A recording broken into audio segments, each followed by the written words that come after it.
Welcome all you MCU fans who have traversed the multiverse to join us here for the latest episode of True Believers. Of course, this is the episode that we are going to talk all about Doctor Strange and the Multiverse of Madness. I do want to throw out real quick, if you're watching this on YouTube and you're like, do these guys ever change clothes? It's not our fault Moon Knight and Doctor Strange came out so close together when we had to do a double recording session. These are the things that happened, and we wanted to make sure we got these things to you right away. However, I cannot travel the multiverse alone because it's complicated. It's wibbly wobbly. It's a headache, and I can't figure out my powers half the time. So I need a guide. And I can't think of a better spiritual guide than, of course, my co-founder and my brother from another mother, Mr. Kevin Reitzel. Okay, we got to make this quick because I'm part of the Illuminati committee here, and Scarlet Witch is coming. I got to get out.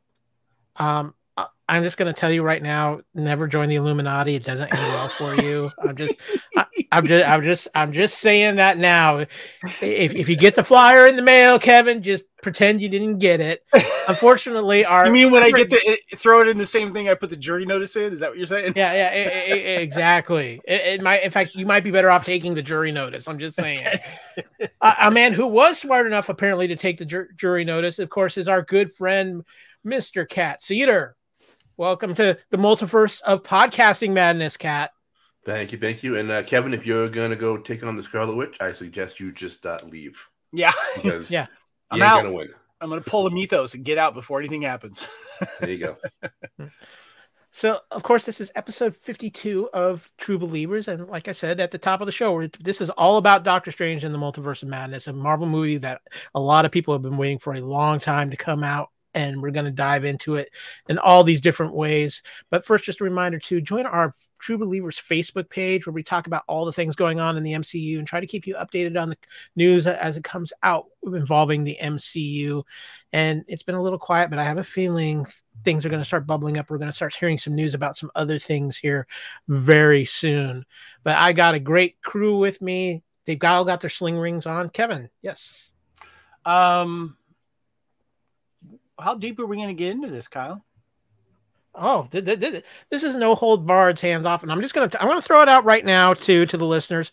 Don't be surprised if there's maybe some multiversal episodes of True Believers that cover Multiverse of Madness, because there's a lot of opinions floating out there, including some of the people on the Fandom Podcast Network who, might not be able to make things. So we might have to do some double upping on this, but we got the brain trust right here, Kevin. And I think we all have different. Then maybe opinions. We should let people know this.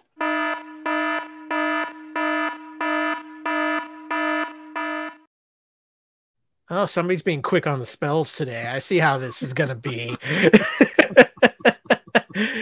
Guys, we are here to talk about everything that is Doctor Strange and the Multiverse of Madness. That was a spoiler warning, by the way, Kyle. That was a spoiler warning. We need to say that right at the top because it's a reaction show.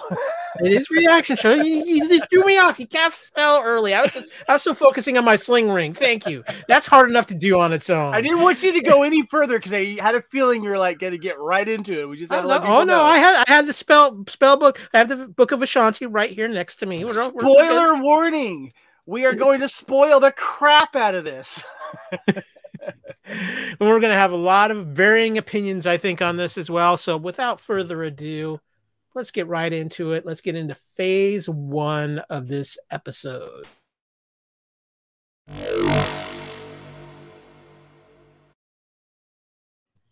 Of course, we do things in phases around here because this is an MCU podcast, and it starts with phase 1, which is the plot description. Kevin, would you like me to enchant the spell, or would you care to give out the incantation? I'd be more than happy to do it here. All right.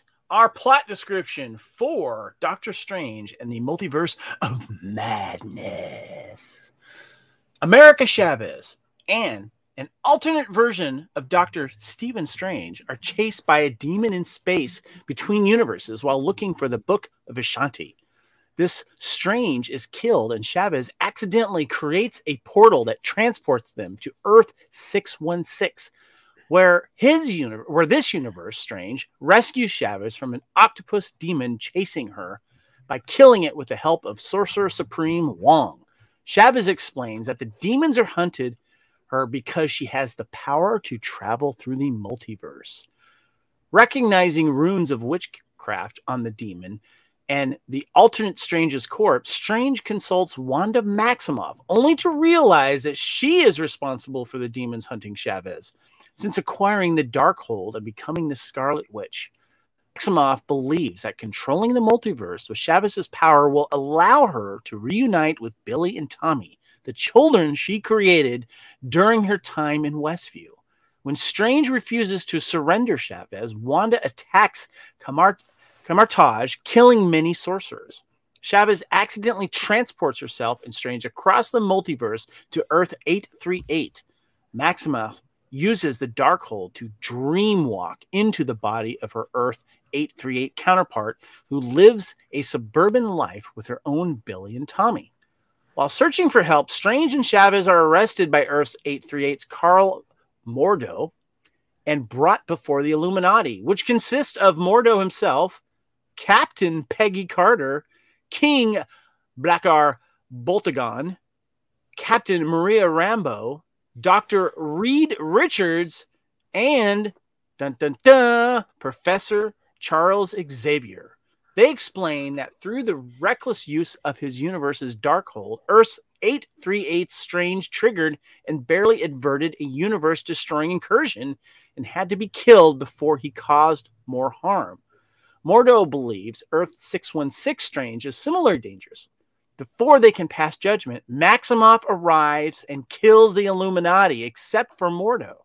Strange and Chavez escape with help from Earth's 838 counterpart of Strange's ex-fiancée, Christine Palmer, an Illuminati scientist. Fleeing from Maximoff, the trio enter the space between universes to find the Book of Vishanti, but Maximoff appears and takes over Chavez's mind, using her powers to send the others to an excursion-destroyed universe.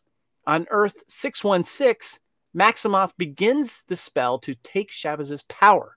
Strange fights a destroyed universe of Strange, who has been corrupted by the Darkhold. Strange uses this Darkhold to dreamwalk into the corpse of the alternate Strange, which remained on Earth 616, and saves Chavez. Unable to overpower Maximoff, Chavez instead transports her back to Earth 838. Got that? Okay, just making sure. Allowing Billy and Tommy to witness her evil, they recoil in fear, crying for the real mother, Earth 838's Wanda.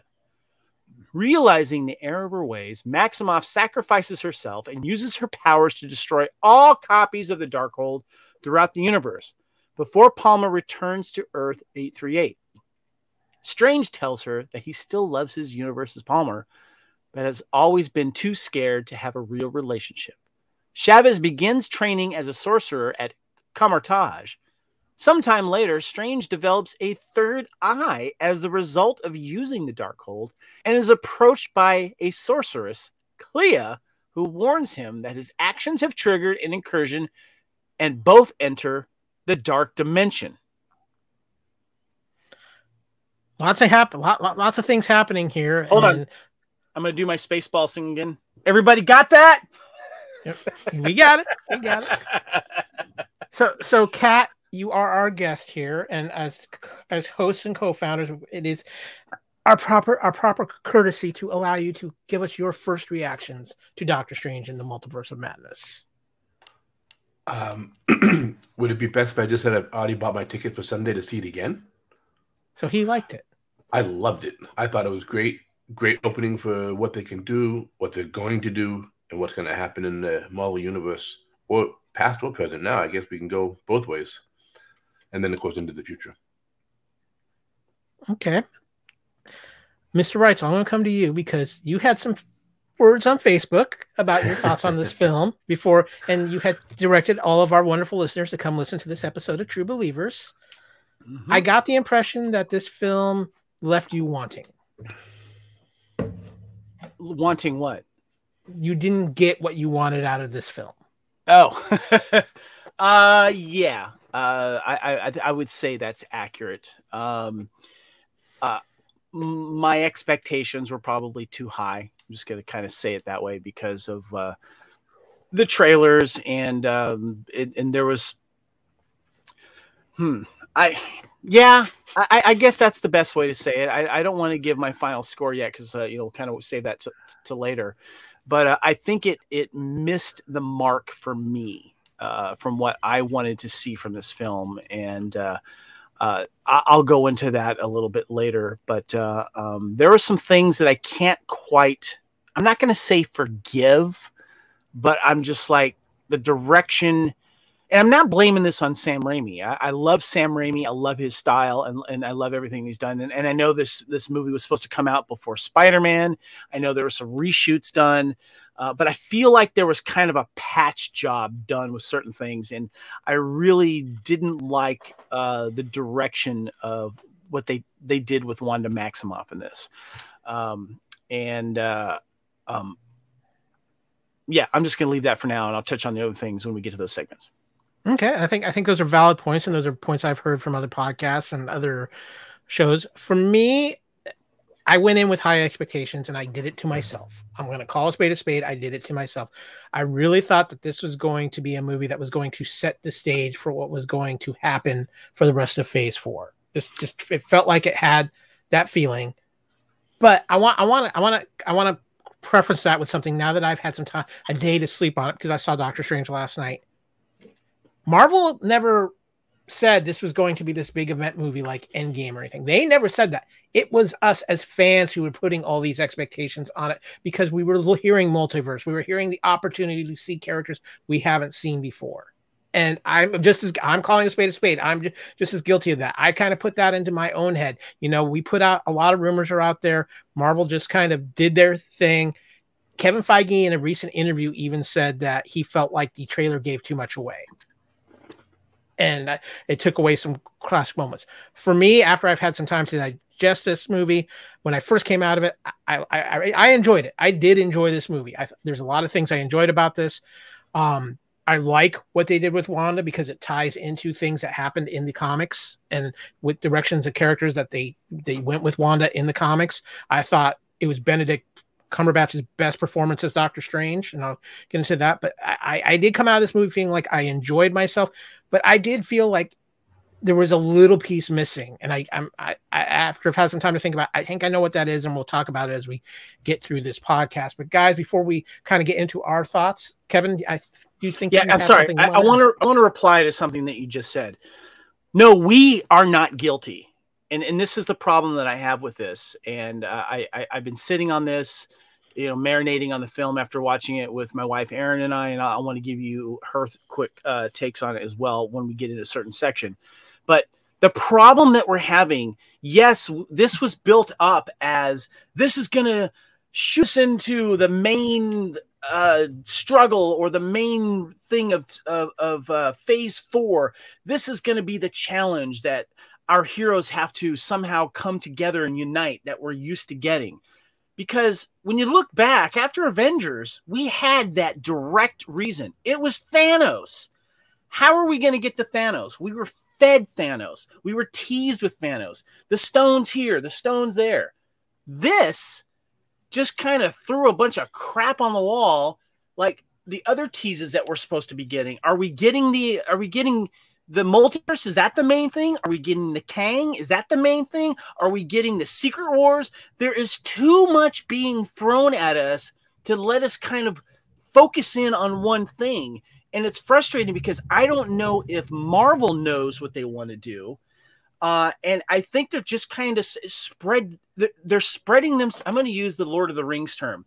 There's not enough butter on toast right now to spread out the whole thing. They're just kind of like doing it a little bit here. They're trying to like see how we react it almost. Then they're going to go, let's go with that because they like that better. I need to see the Thanos thing back because right now it's hard to root for who's going to be the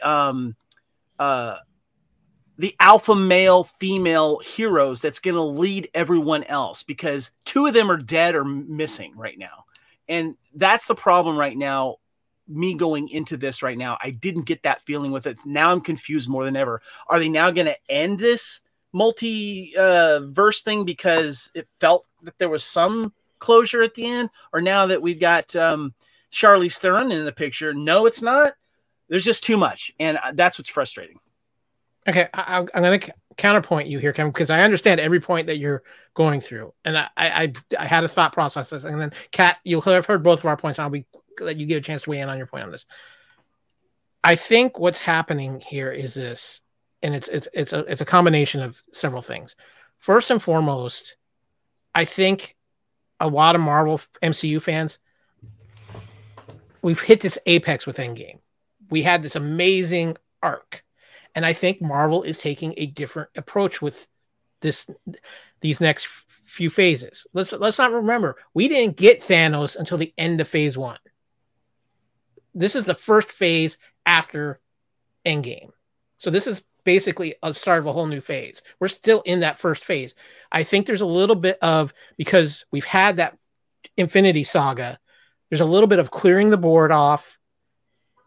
I don't want to say throwing out, see what sticks, but I think what Marvel is doing is they're intentionally splitting itself into different directions, kind of like within their own comic lines, where you have the mystical characters in their own storyline, you have the heroes with their own storyline, so on and so forth. Now, I think eventually those will come together and countersect, and it could be by the end of phase 4. We're still in that first phase. But on the flip side of that is we got spoiled by something absolutely amazing, which is the Infinity Saga from beginning to end. And it was building towards something all along. And we just don't see what it's building towards yet, because they're throwing so many different little things at us. We've got the question of the 10 rings. We've got what happens in Multiverse of Madness. We've got the tease of mutants. We've got the tease of supernatural. We've got, and then you got what's happening with the street level people and the secret wars. It's too much. Yeah, well, and I think that's the aspect of it, is we're getting to a point with Marvel where you literally are going to pick and choose. You don't have to follow everything. You're gonna pick and choose, and I think that's kind of maybe what the plan here is. Kat, what do you think? Because I do think the MCU is evolving, whether it's in a good way or a bad way, we have yet to see. But Kat, you've heard Kevin and I's kind of thoughts on this topic real quick. What do you think as far as this particular topic goes? First off, I didn't go in with high hopes for the movie. I went in with it's going to be a ground starting event, not start introducing Thanos like we did in other movies. This is the movie that's going to open up the ability for other movies. Yeah, they showed features. Yeah, they showed this, they showed that, they show X-Men, they show mutants.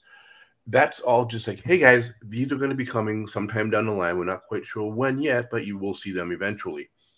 They open up the multiverse so that they can use characters from different dimensions. So because Robert Downey Jr. doesn't want to do Iron Man anymore, they can now pull another character and say Ironheart, Iron Lad, which then, of course, all leads into, which I think is going to be the main big bad guy, doing a Secret Wars type scenario leading into Kang being your bad guy.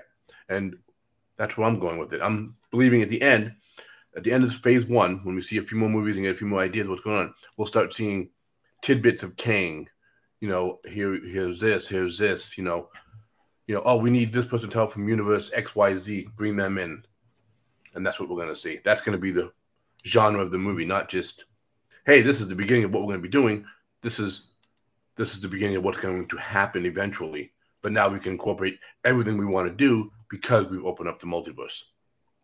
Yeah, I agree with you that there's a key there, but there's a lot of interesting pieces, and we're going to get into them as we continue talking about the film. But guys, I want to go ahead and talk about the cast here, because we had a great cast in this film without question. I think, as I personally felt like, I do think it was Benedict Cumberbatch's best performance as Doctor Strange.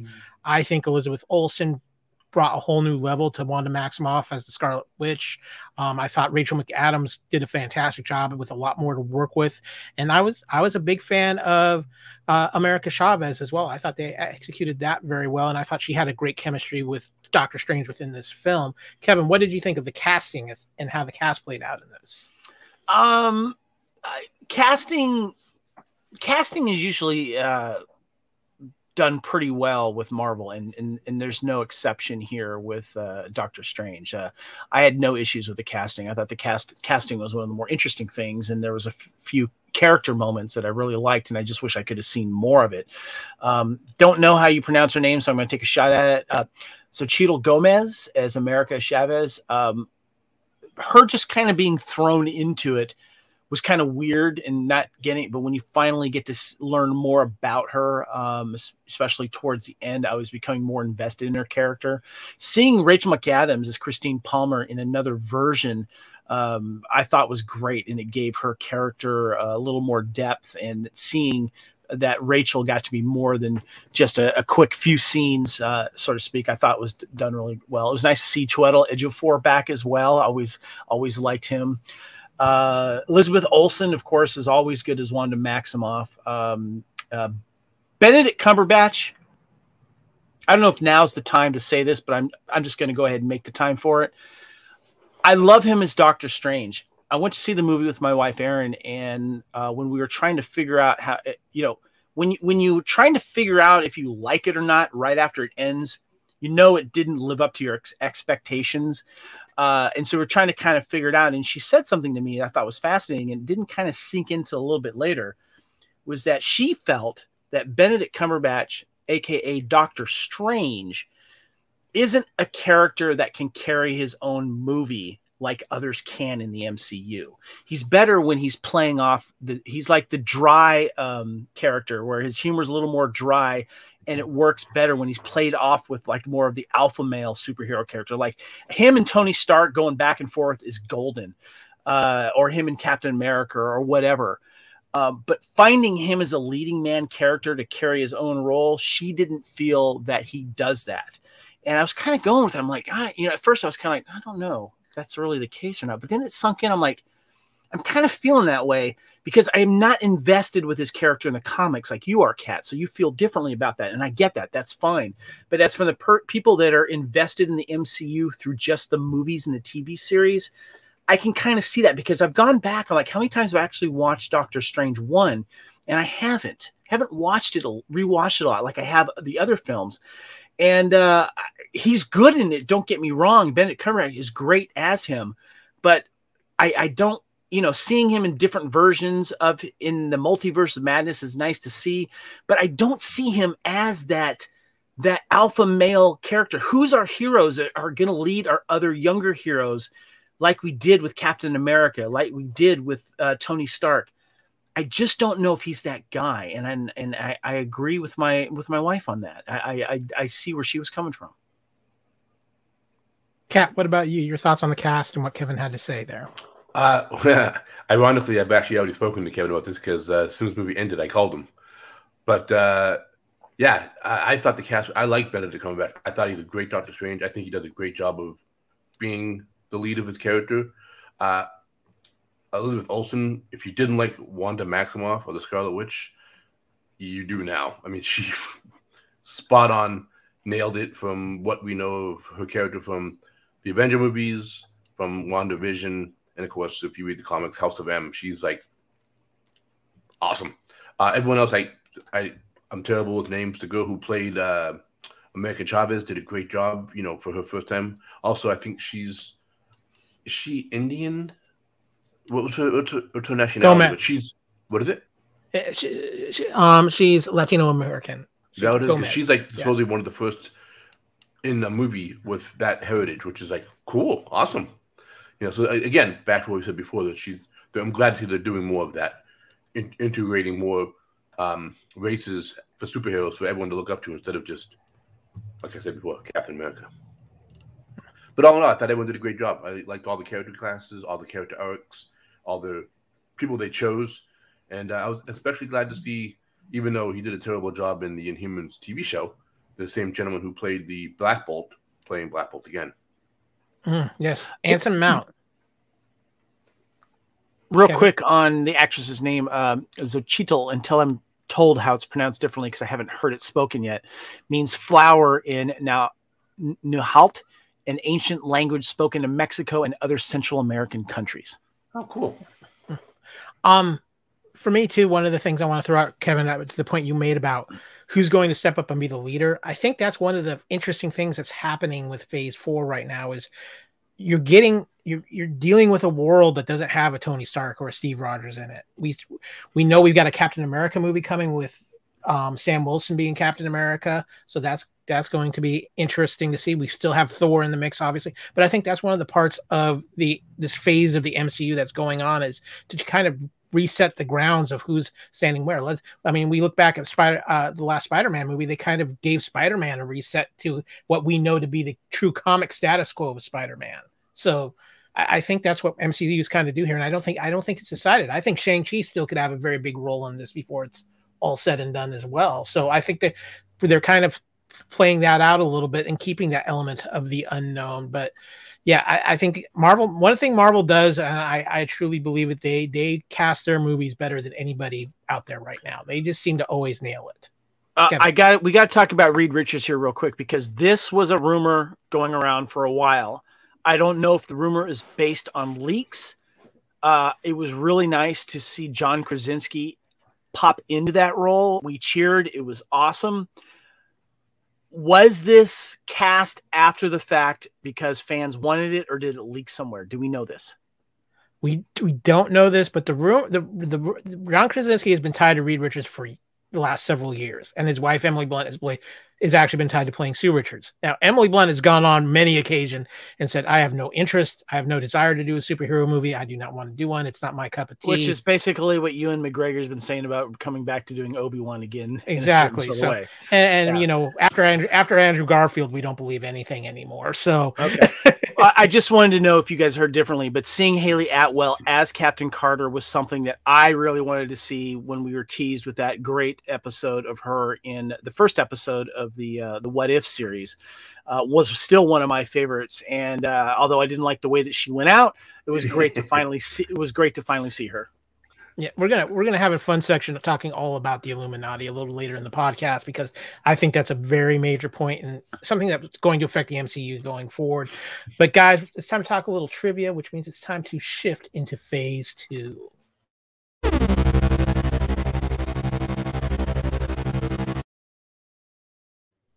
Okay, guys, so there's some fun trivia here. Obviously, this film is tied into WandaVision, and actually does take place after WandaVision, Loki, What If, and Spider-Man No Way Home. It was actually supposed to be out before Spider-Man No Way Home. COVID forced schedules to be altered, and I think there's some things in here that we can see where that happened. Interestingly enough, Elizabeth Olsen flew to London to work on this film just 2 days after she finished filming WandaVision. So no vacation for Elizabeth Olsen when WandaVision was done. I remember when she was doing press for WandaVision, she was saying that she was in London, and she was also under strict COVID rules there at that time, that she had to basically, stay in a hotel for a while before she could begin, and there was stuff going on. So yeah, that doesn't surprise me. Kevin, this is a big one for you, and also you're a beautiful bride.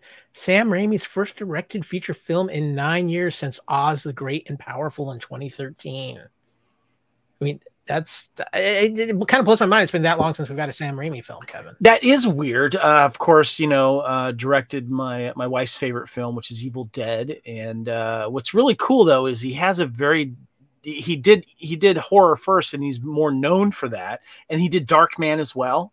Mm-hmm. Is Army of Darkness and that whole trilogy. But ironically, my two favorite Sam Raimi films are the ones that are probably not really known for his work, I guess, because he's so tied to horror. Mine is For Love of the Game with Kevin Costner, the baseball film, and of course, The Quick and the Dead. I love that movie. Yeah, those are two good ones. And of course, let's not forget Spider-Man trilogy, obviously. Yep. Tobey Maguire. Yep. Here's something I find very interesting for a myriad of reasons, but the first Marvel movie to be specifically credited as a Kevin Feige production, as well as the first time in his 41-year career as a director that Sam Raimi has taken a possessory credit, i.e. a film by Sam Raimi, on one of his films. A couple of very interesting things there, and that means more money for both. Yeah, well, but I also think that's basically what that means. That's an extra bump in a paycheck. Well, but I think it's also it's a very interesting place now that we see where Kevin Feige is in the Disney hierarchy too. Did you say something, Kat? There, I said it's an extra zero added to the paycheck. Yeah, there you go. Yep. And here we go, Kevin. You talked a little bit about this. While most MCU films are released under the genres of action, comedy, drama, sci-fi, and fantasy, this is the first MCU film to be released under the horror movie genre. Now, keep in mind, if this is under IMDb specs, IMDb will say horror / sci-fi or horror / comedy. So I'm sure it's horror / maybe drama / sci-fi, maybe. So yeah. This brings me to a point because I want to take this trivia and I want to lead it into a conversation. I want to talk about Sam Raimi for a minute because obviously for his first film in 9 years, this film definitely had a different feel to it because it was direct. It felt like a Sam Raimi film and something different. We talked a little bit about when we did our Moon Knight finale wrap up. Marvel's trying to do these things that feel a little different. We had it with WandaVision. We had it with Loki. We've had it with Moon Knight. We have it here. What did Sam Raimi for you, Kevin? Because I know, again, you and Aaron are such big Sam Raimi fans. Do you feel that he definitely brought something new to the MCU? Yeah, certain camera works. He's known for working the camera in a certain way and really kind of challenging his cinematographer. And he has a certain look. And when you look at kind of zooming in on people's faces and expressions and then in a certain way, a certain style, you get that from his first picture, with Evil Dead. I think you really get it from all the films that I've seen of him. His real stylistic thing is with The Quick and the Dead. With the baseball movie I mentioned, For Love of the Game, he kind of takes a different approach to that one. But his style is something that really did come through in this film. And also when it comes to pushing the envelope, when it comes to that kind of horror, violence, the way people die, he's always been good at that. He's always good at showing way people die. And all those films that I've mentioned in the Spider-Man films, there's been some epic deaths.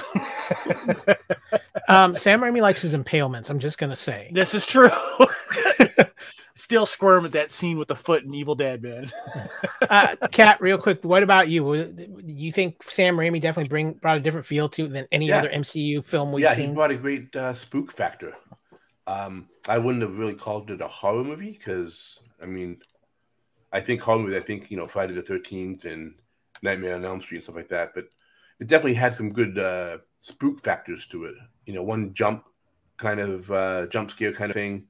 But all in all, that's like I said, Kevin said. I'm not going to really go much further than that. It's his style, which is unique to itself, and he does a great job of doing it. And he did a great job of doing it to this.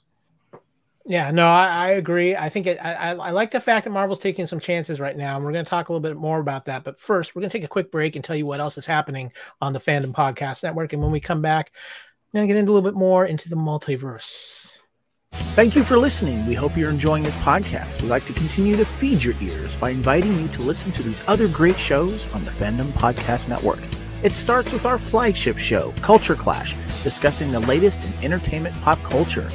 Blade of Kings, Immortals Take Notice, our show covering the entire Highlander universe.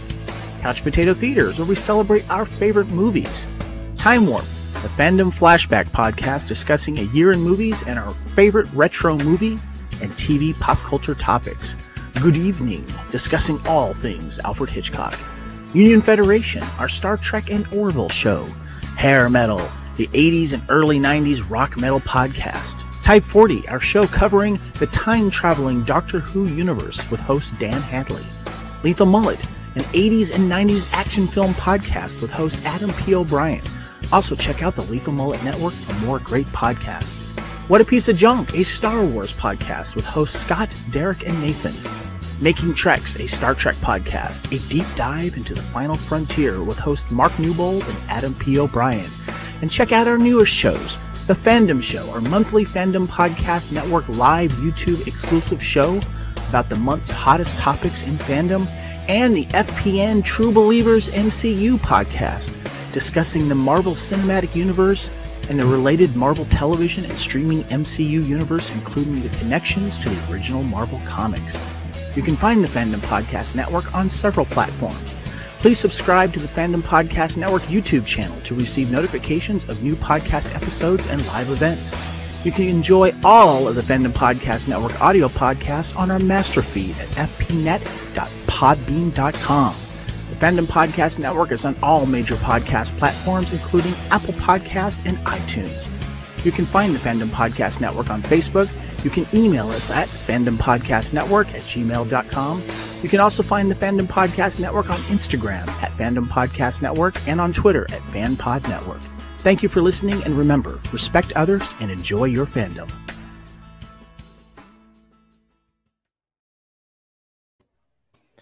And we're back, and hopefully we're filling your ears with some great podcasts and giving you some enjoyment and breaks in your day. But guys, it's time to dive deep back into the multiverse. It's getting a little maddening around here, but let's kick into phase 3.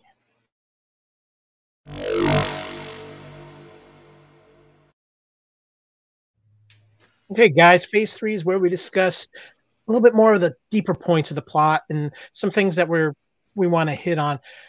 I kind of jumped around a little bit because I wanted to get into that Sam Raimi discussion because of what we were talking about in the trivia. But first and foremost, I want to hit one topic before we talk about this film in depth. Is I want to talk about things connecting with each other with the MCU, and specifically, I want to talk about 2 things that were on Disney Plus, both WandaVision and What If, which I think had major moments that tied into this. Obviously, WandaVision. Do you guys feel that those were must-see shows before you watch Doctor Strange in the Multiverse of Madness? Kevin, I'm going to let you kick off on this one. I mean, it's funny, us so-called fans, and I mean that in a positive way, the ones that are dialed into this and we're watching it all the time and we're discussing it with each other. We're always mentioning the other people that are less casual fans that just come to see this and just see the movies, maybe aren't diving into the comics or diving into the Disney Plus series, and where a lot of the revenue comes with these theatrical release. In a way, yes, you have to really understand that. Otherwise, you're going to get my wife, Erin, saying, what's that about? Who is that? Who's that? And the one guy that screams, I'm like, that was the only one going like, I don't know. I got to ask Kat and Kyle on that one. I don't know who the heck that dude is. But I had to mention the Reed Richards thing. I had to discuss the Captain Carter thing. And so when I remember back at the film, we just had a little tiny exposition about Wanda with I'm sorry, the other sorcerer guy. Drop blank here. Doctor Strange? No, his friend Wong. Excuse me, Wong. Okay, yes, Wong, yeah. yes. And then he goes into this brief thing about she's become the Scarlet Witch. When most fans I'm going to say most that didn't watch WandaVision, and let's be honest, not a lot of people jumped on WandaVision. It was people got weird vibes about it. It was us diehards that were mostly watching it. They're going, wait a minute, wasn't she good? Didn't she, fight Thanos and didn't she work with the Avengers and have a bone to pick with Thanos? And, she was very, very powerful. And now she's the villain? What's going on with this? So, yeah, there you go. It sounded like you had a little hexing going on while you were talking. I don't know what was that, but we're in the Multiverse Madness, guys. This is what's going to happen around here.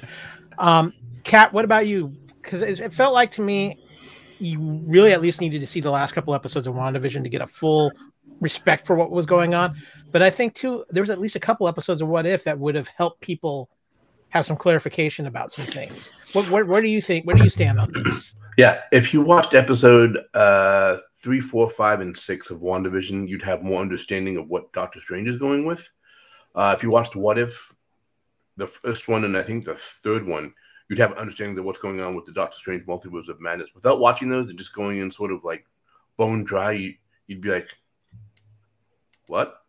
I don't get any of this. Also, if you read the comics and you read House of M, that would answer most of Kevin's questions about, yes, she was good until she snapped.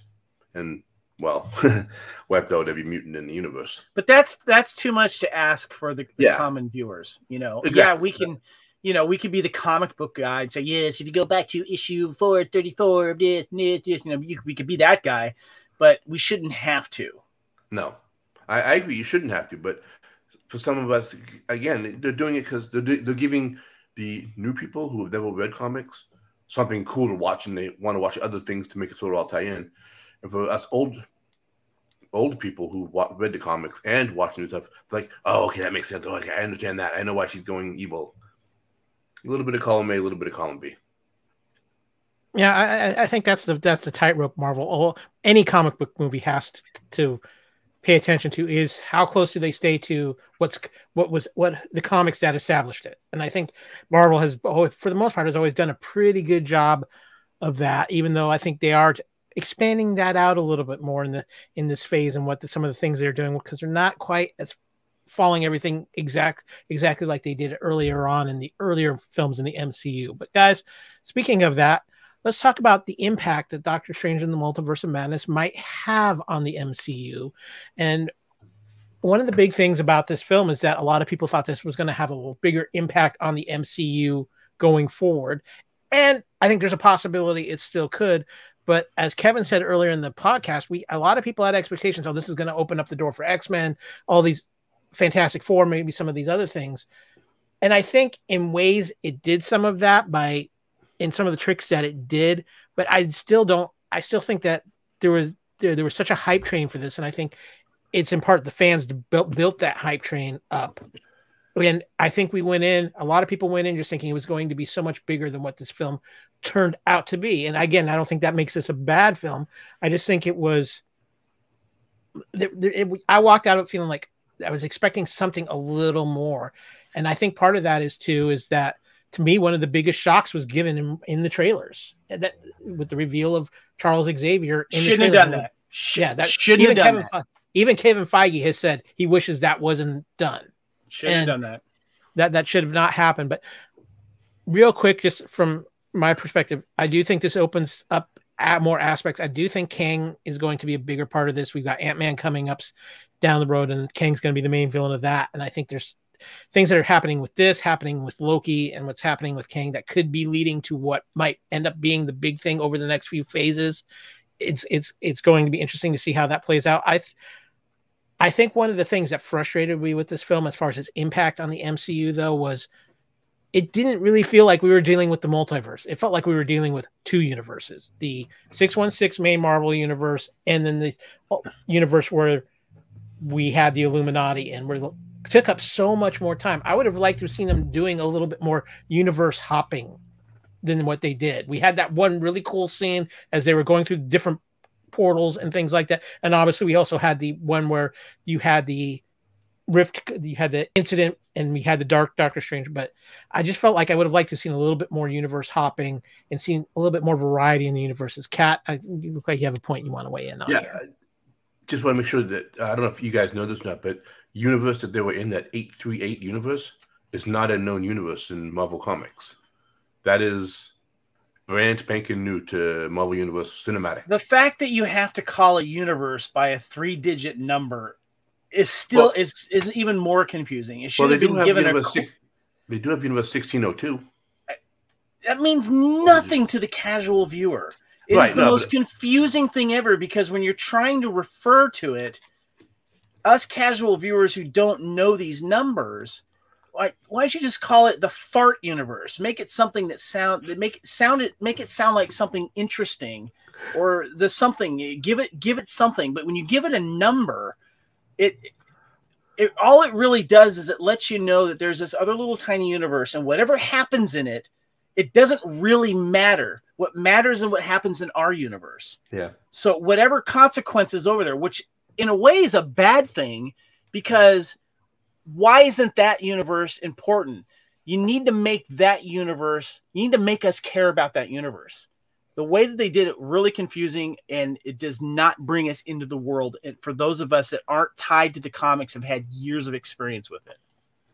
So can I throw something out here, just to your point, Kevin? I think for like the comic fans, Marvel's always numbered their universes, 616, whatever. And I do think they gave a decent explanation of why they did that when Christine was talking about, well, we're cataloging these. That's why we have these numbers, because we're they gave a scientific explanation. They were cataloging these, and that's what they had the numbers for. What I think is very fascinating, though, that is something that really you haven't seen a lot of, even brought up in the Marvel comics, but I think it's a very interesting thing with the MCU, and I think it's something we're going to see play out. And it opens the door for a villain a lot of people thought we would see in this film, and we didn't. But the fact that dreams are actually, you're dreaming about your alternate selves in another dimension. And I think that's a very interesting connection in the whole dream walking aspect. And especially when you have Doctor Strange talking to the dark Doctor Strange, and he's talking about, you ever dream where you get pushed off of a tall building? Yeah, that was me doing that. And I think there's something to be played up there. And Kat, I know you'll appreciate this, because I really think this opens up the door to do something with Nightmare, which is a major mystical villain within the MCU, who basically he lives in what they call the nightmare realm. And I think they could play up some things on that down the road as an interesting possibility. But Kevin, I can also definitely see where you're coming from with just the confusion of it. And that's the problem with anything multiversal. You're going to be confused because you're dealing with all these different aspects. And it's a hard way to write it. It's even one of the aspects that we had in the Justice League film with where they had that kind of doing some alternate universe and timeline things. So it can get confusing very fast. I'm not a big fan of dealing a lot with the multiverse here, but again, my frustration, and Kevin, I don't know what you think on this, is that we really felt like we were only dealing with like 2, maybe 3 universes. That's not enough for me for a multiverse. Honestly, they should have just done 2 to keep it simple and keep it simple, stupid, basically, is the terminology.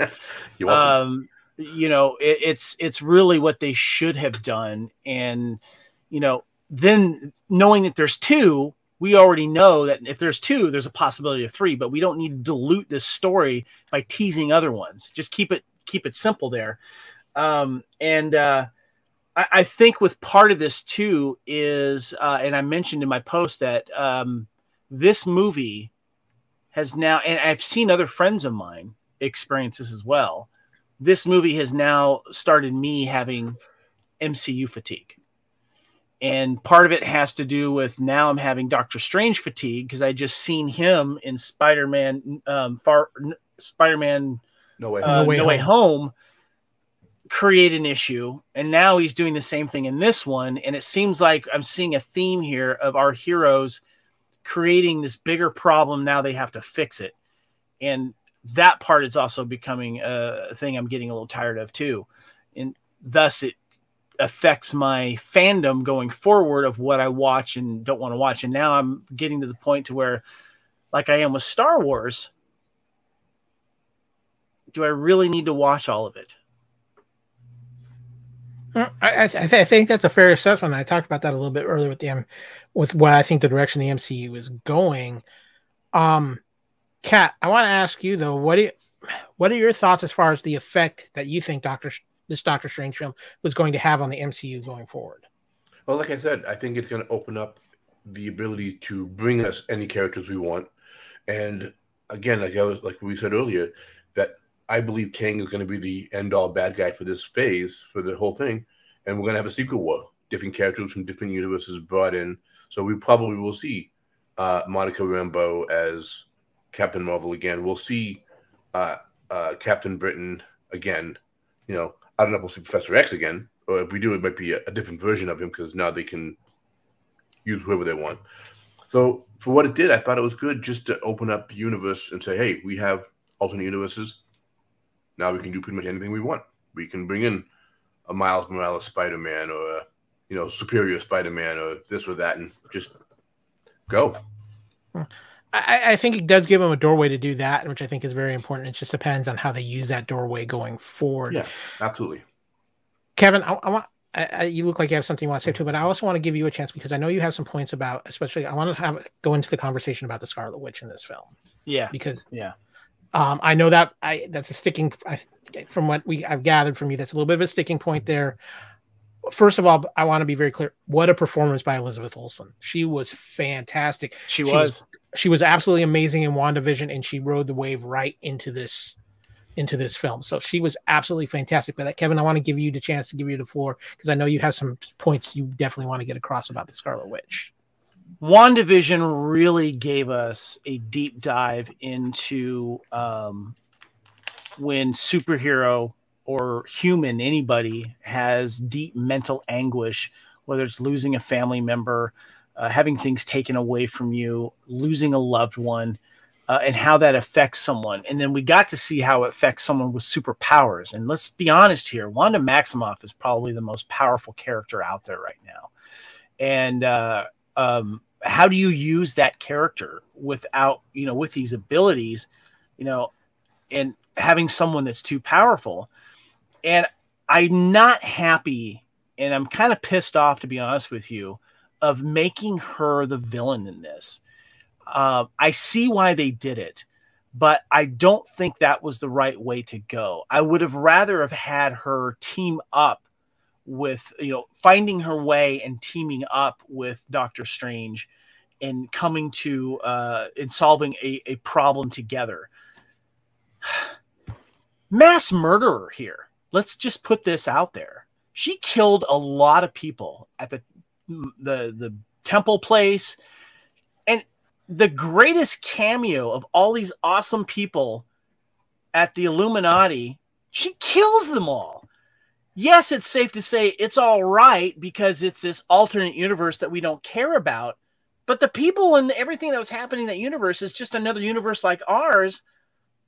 She now has that whole, like, oh my God, Scarlet Witch came in and killed all the Illuminati. Oh my God, how is she going to get away with that? How is she going to come, how are we going to forgive her for that? And it comes down to her. Now she has to sacrifice herself because of everything that she did. And I just didn't find the fact that she was someone with kids that she created so she can have somewhat of a normal life, that these kids that she's invested with and losing vision, now she's going to kill another one for the power so that she can keep that. Not buying it. I think that was the biggest travesty of all with this movie, and it makes it very hard for me as a possible rewatch that they took her character and went that direction with it.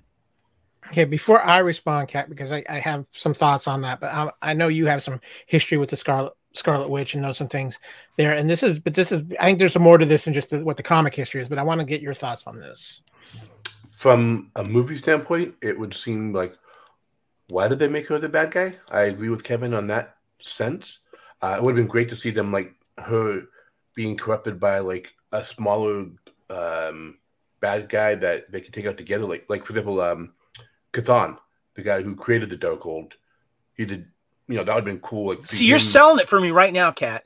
Throw that guy in there. Make him the villain. Have her be tempted, or something, and then have them work together. I almost feel like they made her too powerful that they almost had to make her evil so then they can find a loophole to bring her down. Well, again, I have to only go back to the comics, because in the comics, she did that. She became that powerful and that evil by wiping out every mutant in the universe. Everyone. They're just gone. There's no such thing as a mutant anymore. She killed them all. And then by the end of the comic, her sins and Vision helping her and Doctor Strange, she brought everyone back. So her story arc sort of melded with House of M into this movie, which really didn't need to be done, but that they wanted to show just how powerful she is, I guess, for some reason, and the whole motherhood and wanting her kids back, which, again, she never had those kids because magic made those kids, which, again, read the comics, it was created by her and Mephisto. So a lot of things they did that they didn't have to do, and they could have done something different to make it more understandable, because when you see them in WandaVision, the kids grow really quick, but they never show the kids, when did you have the kids? How did you have the kids? It's just, got them. And so there are reasons why she went insane and went mad and went crazy. But you have to read the comics. Otherwise, like you, Kevin, you're like, it makes no sense why she's the bad guy. Yeah. Okay, so I want to weigh in here because there's a few different ways to look at this. I want to start with what we've seen of the Scarlet Witch in the MCU. This is somebody who has been manipulated before in the past by Hydra and playing up on her hate to get revenge on Tony Stark. This is somebody at the end of WandaVision where even Agatha Harkness says, you're the Scarlet Witch. You have no idea. She even says it's like, this is not a good thing. It's tied to that chaos magic, right? Yeah, that chaos magic and how the consequences of chaos magic. And let us not forget, she at the end of WandaVision is already searching through realities using the Darkhold, and it's already affecting her. And that was one of the things that I think was a very strong point they pushed in Doctor Strange, was the effect of the Darkhold on the user and the cost that comes with using the Darkhold. And those, you add in that cost with Wanda's already incredible grief and mental issues that she's going through, having lost Vision, having lost her children. She snapped. And I think that for a lot of people, that is a normal reaction. And some people snap extremely. And when you are already one of the most powerful beings in this universe, and you've tapped into this ultimate source of basically evil magic, the Darkhold, and the influences that had on her, it makes sense in the character arc of what happens with Wanda.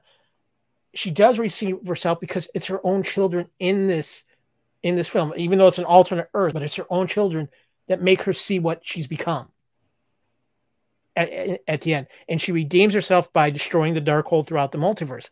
Now, there's this big question: is the Scarlet Witch dead?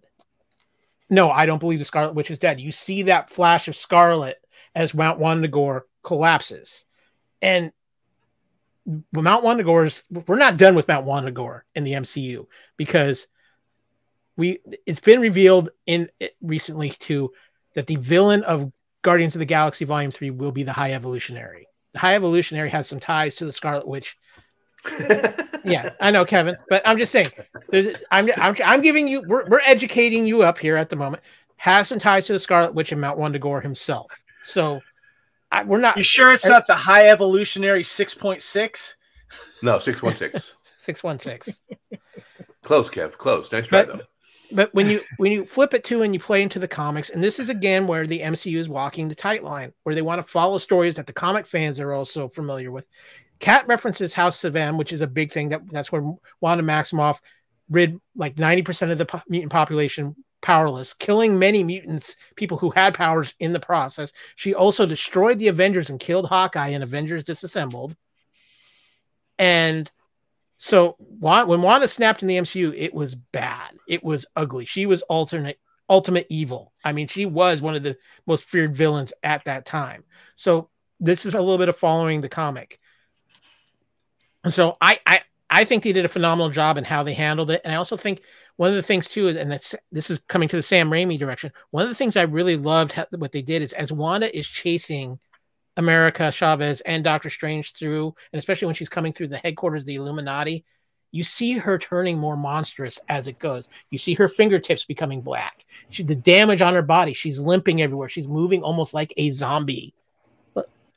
And as she's chasing him through the underground river. So I thought they did a phenomenal job of handling it. I can understand why when you see a hero that's beloved take this dark turn and you're looking for redemption. I do think the Scarlet Witch, before it's all said and done, will be redeemed. It's just a little bit down the line yet. How can you redeem her now? She's a cold-blooded murderer. But she's not. Here's the thing. She was taken over by the Darkhold. That's how they're going to introduce Nightmare.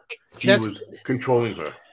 Yeah, I know, but it's just like you got to give some redemption to the character at the end if going into it, because when you're looking at it from the non-comic reader type thing, you're going like, wait a minute, we're supposed to root for her now again? Is she good now? I mean, it's just the way that they did and the way that they turned her into it was done well. But the direction to do it in the way they did it was not, in my opinion.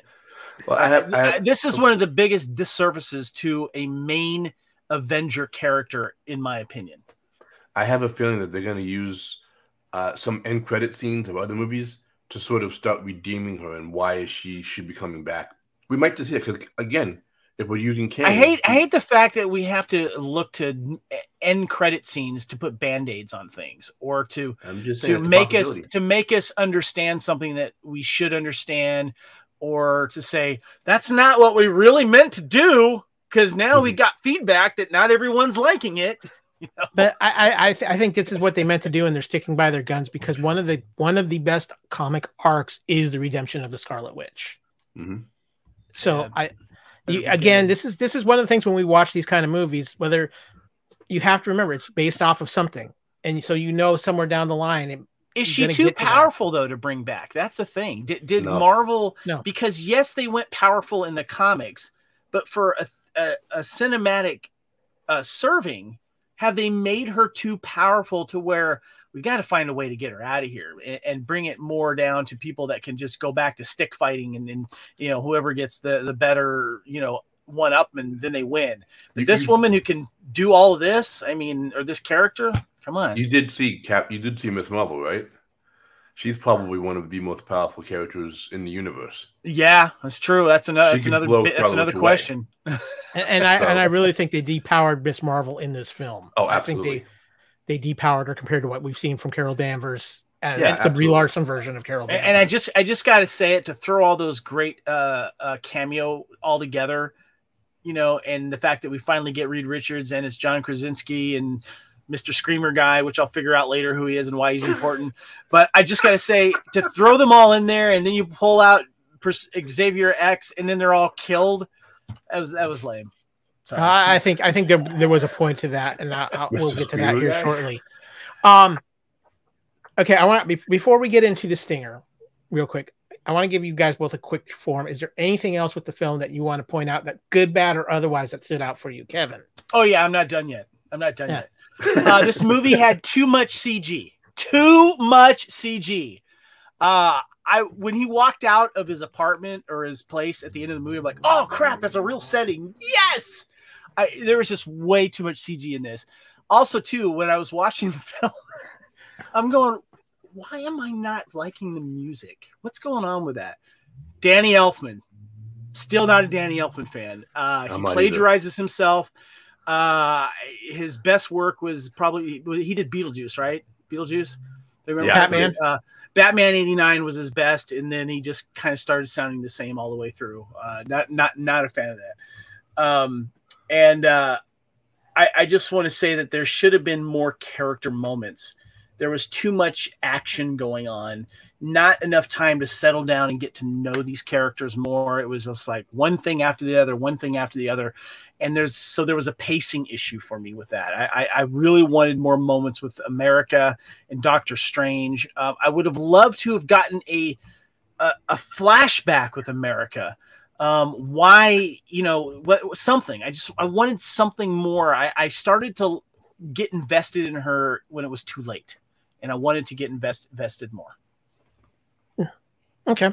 Kat, what about you? Is there anything else good, bad, otherwise on this film that you want to make sure? We are going to talk about the singer, and we are going to talk about the Illuminati. So my only fun thing was the whole fight between Sinister Strange and Doctor Strange, and using the music. That was phenomenal. I love that. It was different. I don't remember seeing that in the comic. I might have missed that issue or two, but it was just fun. But it's great to see Sinister Strange though, and the whole third eye and his talking to him about what Kevin said earlier about in the dreams. That was probably me pushing. Oh no, it was you, Kyle. That was me pushing you off the. I was like, yeah, that was just like. Other than that, I like the movie. I like everything they've done. They did have that one scene though, Kevin, for you, where they were sitting at the table talking. They had that one scene. Yeah, not enough though. Not enough. That would have been a really good opportunity to really. I got to tell you, maybe I was spoiled with Oscar Isaacs doing his two characters. Maybe that could have been a much better done scene where I felt like they could have done that, a lot better. Am I wrong there? No. I think this is one of the aspects of the difference between doing a movie and doing a Disney Plus show too. I think that was one of the reasons that made me think that Erin was right, and she is right about how I don't know if Doctor Strange should carry any more movies himself. He needs to be in a film with others. Yeah. So I want to throw out a couple of points here that things I liked in this. Like Kevin, I am in complete agreement with you on the CG, because there were a couple of moments where the CG was horrid. There's especially in the beginning fight scene with the tentacle demon, where oh my god, it was so obvious that it was CG on Doctor Strange. I was like, what, did they not finish the rendering here or something like that? I felt like they were trying to do something Guardians of the Galaxy, and it just didn't quite feel right with the monster and everything. And Guardians did it right. Say. So I definitely agree with you there. I think there was a couple of really good character developing moments though in this film. I love the scene towards the end of the film when he's after they've defeated the Dark Strange, and he's talking with Christine about how he loves her in any universe. And it's that you see him coming to something that's been troubling him, and then you see him at the end fixing the watch finally. Like he's been able to move on in a way. And I think that's showing character growth for Doctor Strange, where he also, or even in the moment where he's, we see at the beginning of the film, the alternate Doctor Strange trying to steal America's power. You have Wong telling him to steal America's power, and yet he gives the confidence to America Chavez to use the power herself to help defeat the Scarlet Witch. And I think those are some great character growth moments for Doctor Strange within this film.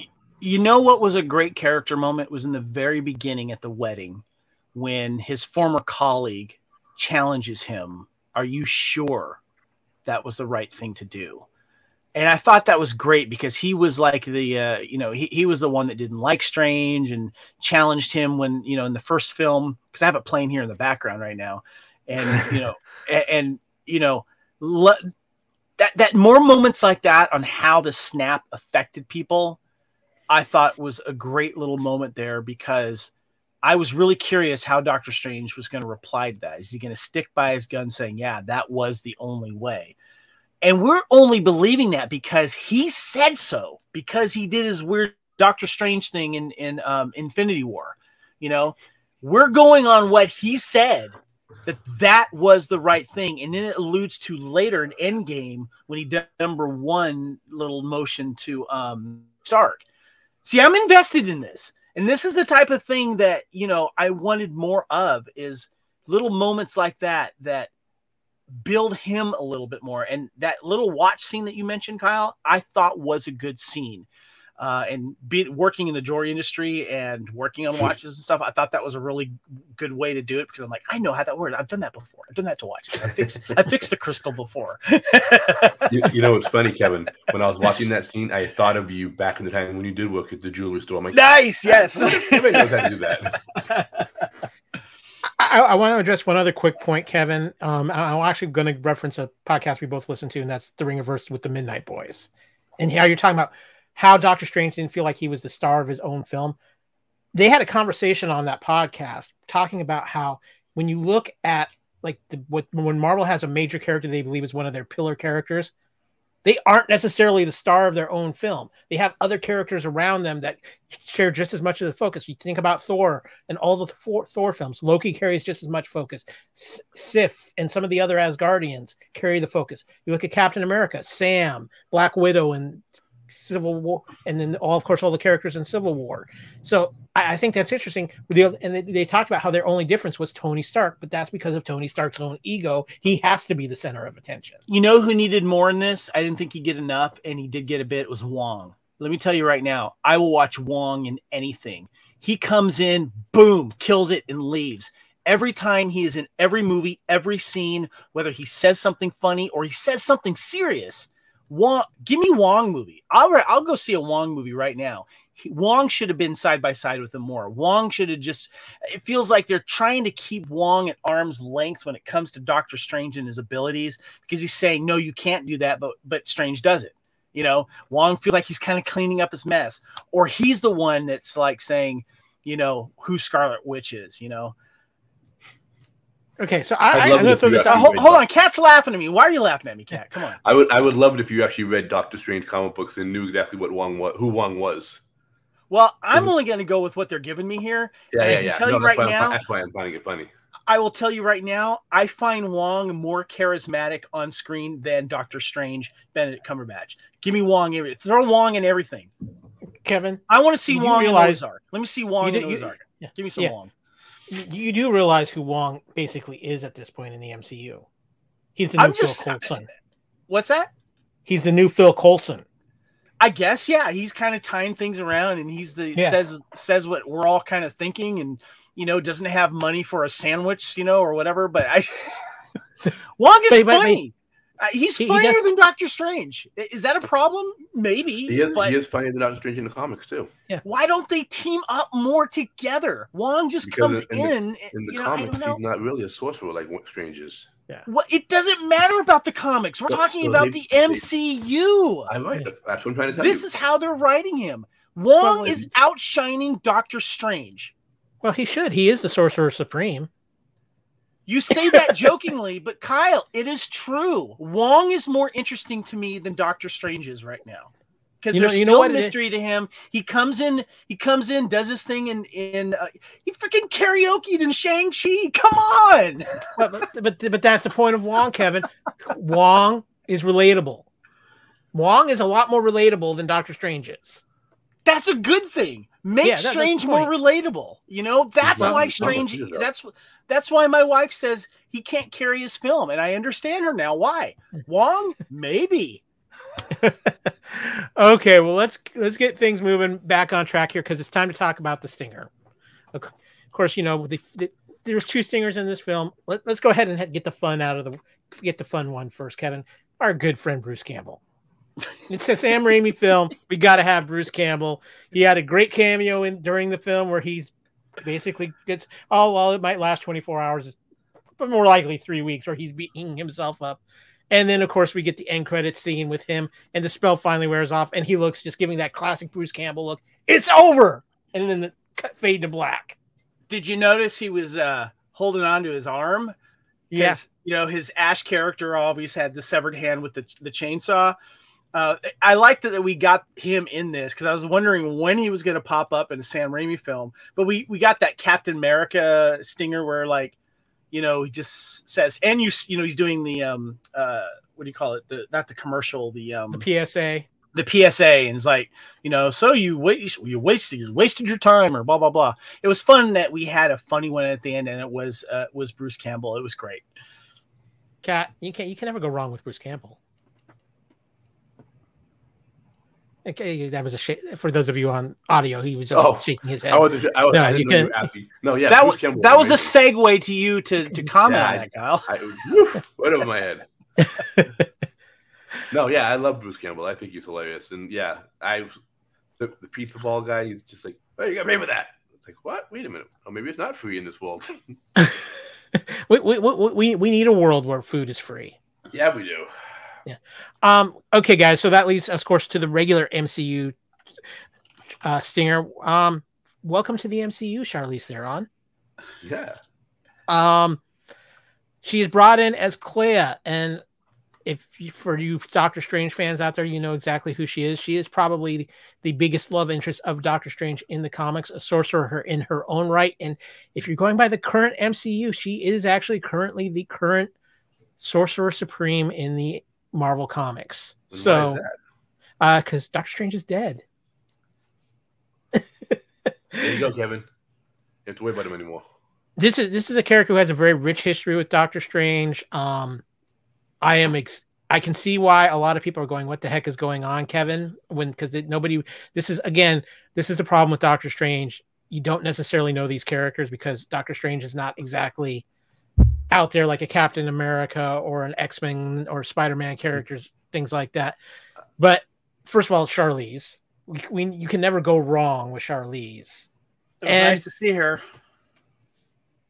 It's setting up, I think, what we know. It looks like we're going to get a third Doctor Strange film with dealing with this in the Dark Dimension, which is a whole nother fun aspect of the MCU mystical that I'm sure we'll hear more about as things go along, Kat. But Clea is here. We knew it was coming. If you're going to have Doctor Strange, you have to have Clea in at some point. So, is it Clea? What did you? Clea.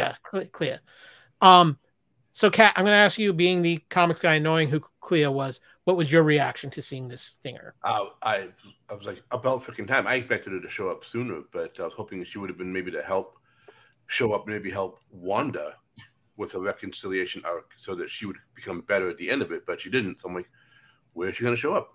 Obviously, end credit scene was my only other option. and her showing up and then cutting into the dark dimension. You see some purples and some other colors floating around, and they're like, oh, they're gonna go into the dark dimension. Which I don't know if this is truth or not, but there's a hearsay that Dormammu, if he's in the third one, is actually a Doctor Strange from an alternate universe. So I'm like, that would be interesting. And a lot of different directions they can go with Clea. Kevin, I know this was probably very confusing for you. This is another aspect. I think that's a problem Marvel is going to have, because as you dig deeper into your bag of characters, you're going to start getting characters like Clea and some of these other characters who the comic book fans know, but the general populace doesn't know. And then when you see them in a stinger, somebody like you who's not familiar is going, what the hell just happened? Yeah, I didn't have my Strange Tales number 126 from 1964 lying around to know who she was. Yeah, I'm doing a little Google foo cheating right now, just so you guys know. And I find funny that they list her height as 5 feet 8 inches. And if anyone knows, Charlize Theron's a tall girl, and Doctor Strange may have to have some magical boots to keep to her height. Cat was the first one to tell me, because he called me. Because what was funny, and maybe we should tell the listeners, we all saw the movie, me, you, Cat, and Kyle, all at the same time, pretty much. Because even our time difference, we still saw it at the same time. So as soon as I got out of the movie, Cat called me. I'm going, uh-oh, I got a question for him. And that was clear. But I like the fact that we're getting like A-list celebrities jumping in on the Marvel train going, whether I follow through with this or not, I will come in and do this. So I don't know if she's going to be coming in later on, but give me some more Charlize Theron in anything. I'm not afraid to say she's my favorite female actress. Yeah, I think it's a very interesting choice for her to play Clea, and I'm looking forward to seeing what she's going to do with the character, because Clea is a very interesting character in her relationship with Doctor Strange, and Charlize Theron can stand up to and with any actor out there, and I think her and Benedict Cumberbatch bouncing off of each other is something we didn't know we needed to see, but now that we realize we're going to see it, it's going to be freaking amazing. So I have the Dormammu scene right now on Strange 1 playing, and I'm going, so his niece is this girl, Clea. Yeah. Yep. Yeah, I don't see the resemblance, but nice job. So, okay, guys, it's time to hit as our final topic, and it's probably the biggest moment in this film, and the biggest thing in this film, and that is the Illuminati. Of course, if you're going by the comics, the Illuminati is kind of the big brains of the MCU heroes, but they sometimes don't always make the right decisions because they think they're doing what's best for everybody, and sometimes it doesn't work. In the comics, the Illuminati consists of Black Bolt, Professor X, Namor the Submariner, Reed Richards, Tony Stark, and Doctor Strange. Now, they've done some things that haven't worked out so well. Is Black Bolt the Screamer guy? Yes. We'll get into him in a minute. Okay. In the comics, one of the things that they did that kind of backfired on them was they decided to personally exile the Hulk off of planet Earth, which led to the Planet Hulk series, who it didn't work out so well because the Hulk found his way back to Earth, leading to World War Hulk, and he kind of beat the living crap out of the Illuminati. Yeah, he did. So, and they've done some other things that are a little bit questionable, including killing other universes to save the 616 universe. So here we have, let's just say, Illuminati membership. It might not be all it's cracked up to be. It could lead to some bad things as well. But here we have, we knew it was coming. I think, Kevin, you can agree with me. I mean, this is not something they should have revealed. This should have been a total surprise in this film. Yep. Obviously, we knew Patrick Stewart was coming, even though he tried to deny it. It's too bad, too late, Patrick. We see Mordor as part of the Illuminati.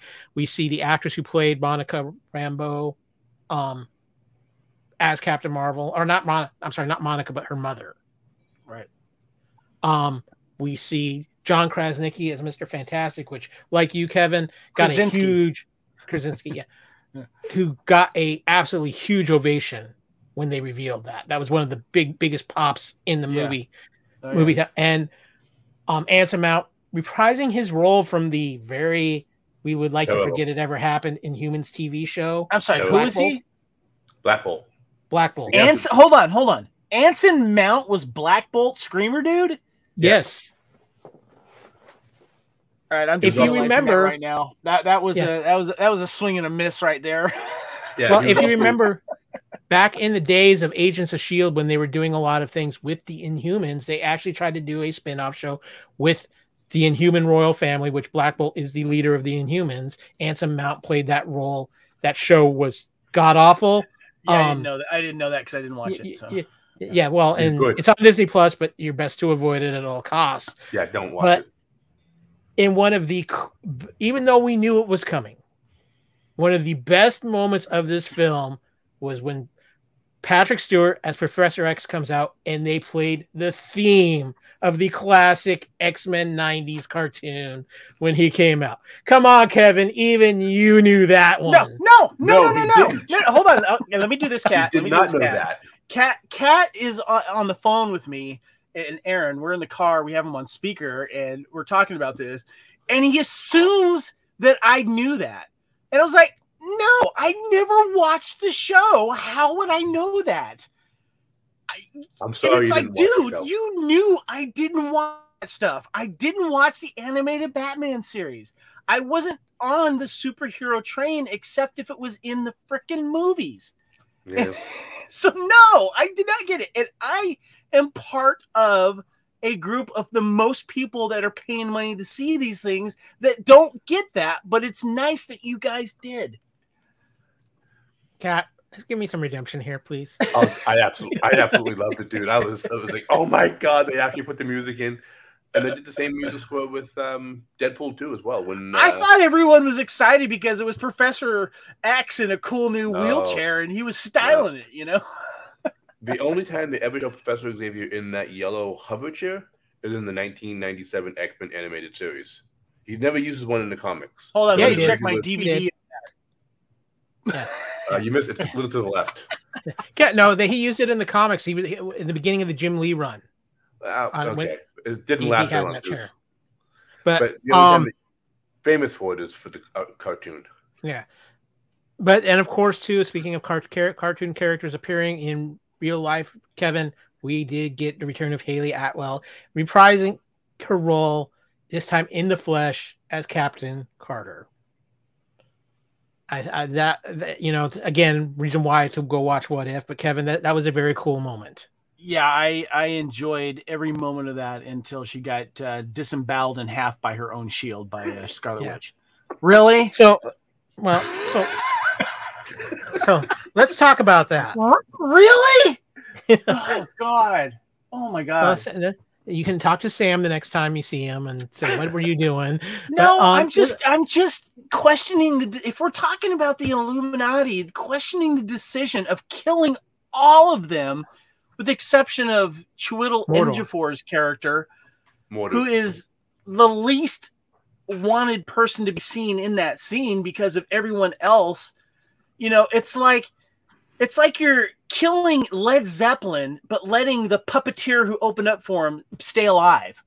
I mean, come on. Couldn't one of them lived and stayed in their own thing? And I get it. Yes, it's an alternate reality dimension. They will reprise their roles in another way, maybe. You know, we've got teased to Fantastic Four with that great Marvel tease last year of what's coming in future phases. The Four showed up and we all got chubs for it. Awesome. But now is it gonna be John Krasinski now? Or when we watch him, is it gonna be weird and awkward knowing that, you know, Scarlet Witch took his elasticity and made fun of it and then killed him? Okay, so spaghetti. Yeah, I think in this aspect, it was important to do what they did in the aspect of they really wanted to show just how powerful Scarlet Witch had become and how mean.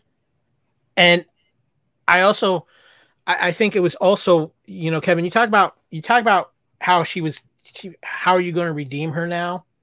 I think, you know, unfortunately, when she's attacking the temple, Kevin, she's taking out a bunch of red shirts. Let's be honest. The Scarlet Witch is Kylo Ren. She did something, aka killed these people, tried to kill the daughter, or I tried to kill America, i.e. Kylo killing his father, Han Solo. And that was one of the biggest things I brought up before episode 9 came out. Is this character redeemable? And the way that ended didn't redeem that character for me. I don't know how they're going to redeem her. I don't have the faith.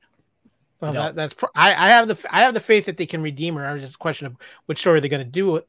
But I think the aspect of her killing the Illuminati really, because as I said, Kevin, her killing all the warriors at the temple, that's her taking out a bunch of red shirts. Let me put it this way. Fair. Let me put it plain and simple. Now that when you go back and rewatch everything that Olsen has done as her character leading up to the Scarlet Witch, knowing what happens in this movie is the same thing us disappointed Star Wars fans had with Luke Skywalker and what happened to him in The Last Jedi. So what do you do? See, if you don't like the way the character went, knowing that what's going to happen when you rewatch, do you enjoy it as much on a rewatch? I guess this is the difference between. I had to go there. Sorry. No. I get what you're saying, and my point is, I think the difference being is for the comic book fans, knowing there's a redemption arc that could come for Wanda. This is good. Again, the difference between the comic book and the movie fans. With Star Wars, difference. Yeah. But here's the thing. With Star Wars, when Disney threw out all the canon, then we had no idea. We didn't know what was coming. For the comic books, no. It has nothing to do with the canon. This is Luke Skywalker character getting hosed, becoming a grumpy old fart, not becoming the hero and the fighting guy that we wanted to see and everything. And now you're going back and rewatching the original trilogy going, well, now I know what canon says happened to him. Do I accept that or do I not accept it? But my point is, Kevin, on this is that what I'm saying is that as the comic book fans, knowing that the MCU is still trying to follow aspects of the comic books, there is a redemption arc. There's a very strong possibility of a redemption arc coming. So you have that in your mind, and so it's to me, it's more curious to know we're at this point in Wanda's journey, but we know it's not done yet. So do we? I believe that because Elizabeth has already said she's taking a little break, but she does have every intent to come back to play Wanda again. So I think that's where a little bit of the difference. Cat, come on, man. You got to be with me a little bit on my comparison to Luke Skywalker. Oh, absolutely. I fully agree with you in your comparison to Luke Skywalker. But I also know that she has a redemption arc coming. I know she's going to be redeemed, and it's going to be set up. I read the comics. Was her redemption killing herself? Was that it? Did we see it? I mean, yeah, she may want to come back, but do they want to bring her back? Dead. She's not dead. She's way too powerful for that to even a mountain to fall on her. It's not going to kill her. The Illuminati guys, Kyle. I would just want to. I don't want to harp on the whole Wanda Maximoff thing here, but the Illuminati, because we see a version of the Illuminati in this alternate dimension. Does that mean that we will get these same actors back, or also get the Illuminati introduced in our universe of the MCU, where these guys are ours versions? I think that's part of the fun of this. Is do we see some of these actors reprising their roles? I don't think we see Patrick Stewart as Professor X. I'm going to be honest with you there, but I think we could see John as Reed Richards, and my hope is still that John and Emily Blunt are the Richards, are Reed and Sue Richards. See James McAvoy take on the role of Professor X as the Illuminati leader. Yeah, I mean that version of Professor X into our universe. The other aspect of this too is, Kevin, is that we know Namor is coming. Namor is going to be introduced in the next Black Panther film. Namor is a member of the Illuminati in the 616 universe.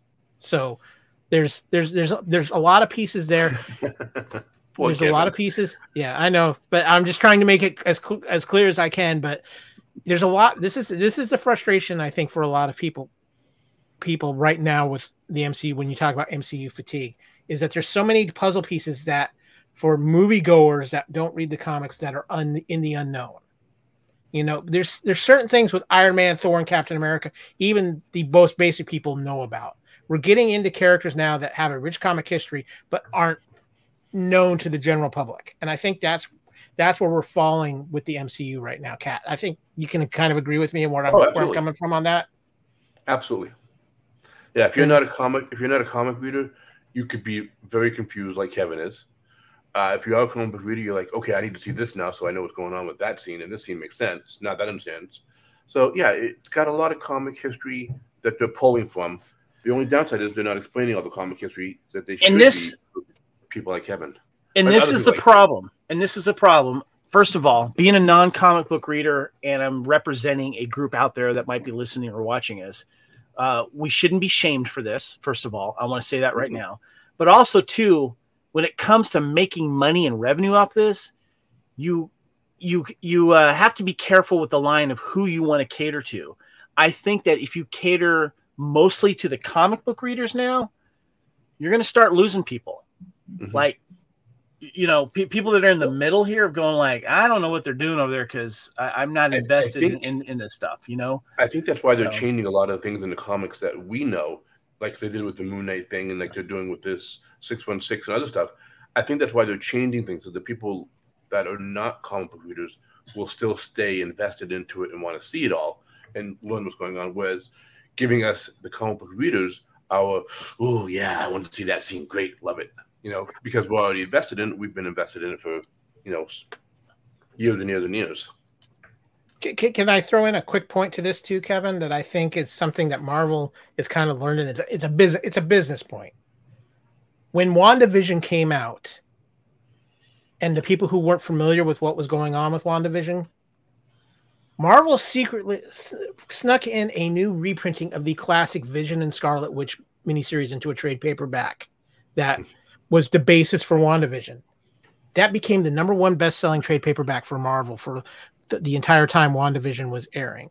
So I think what Marvel is doing in a smart business way is they're putting out the information for people to go reference if they're intrigued by what they're seeing and want to know more about it. So I think there's a business angle to this as well. Oh, yeah. So it's going to be interesting, which is a smart thing to do to basically you know, bring new readers to the comics and, you know, getting another revenue stream keeping going. Yeah. So yeah, it's funny you mentioned that, Kyle. I went into the comic book store in Santa Barbara and I noticed that they have a new Moon Knight section with all the graphic novels, including the new one about the reprint of the Krasnicki run. I'm like, huh. I mean, I already have this. I don't want to buy it again, but, you know, I'm like, that was pretty cool. So, yeah, like you said, it's basically, hey, you like this story arc in Moon Knight? Here's the comic. You want to read about it? You know. So I think they're playing where they didn't really need to do that with the first phase of the MCU because people were just so enthralled and you had those big, really huge name actors involved and known characters that were fairly known. That maybe people didn't know all the history, but they knew who Thor was, they knew who Captain America was, they knew who Iron Man was, they knew who the Hulk was. So here, because you've got so many new characters that people don't know as much, but they're invested into the MCU and they want to continue on that journey, so they're doing what they're doing now. So Marvel's playing a nice little fun game of their own multiverse at this point. But it's going to be interesting to see how this plays out going forward because we're going to have more and more unknown characters coming to play in the MCU very, very shortly. Nowadays, more than ever, and we've seen it because it's come to fruition, the studios are paying a lot more attention to what we're saying as fans. I still have no reason, and I still am waiting to give us a reason to go back and watch Eternals. No, ain't gonna happen. It ain't gonna happen yet. Well, I even if it does, it's going to be more for a particular individual character arc or something like that. I think even Marvel, I think Eternals is kind of terrible. That one film where it's just like we're going to kind of distance ourselves away from this. They're like they kind of did with the Incredible Hulk. You know, I think Eternals is kind of that, because I think they realized they tried to they went a little too far out with Eternals. But here, I think there's a lot of connective tissue here that they're going to be playing up on. But guys, I know we're running a little long on this podcast. Before we start having demons hunting us down, or America Chavez pops in to take one of us to a different multiversal dimension, I want to get into our final phase, which is our final thoughts and final reactions. So let's shift into phase 4.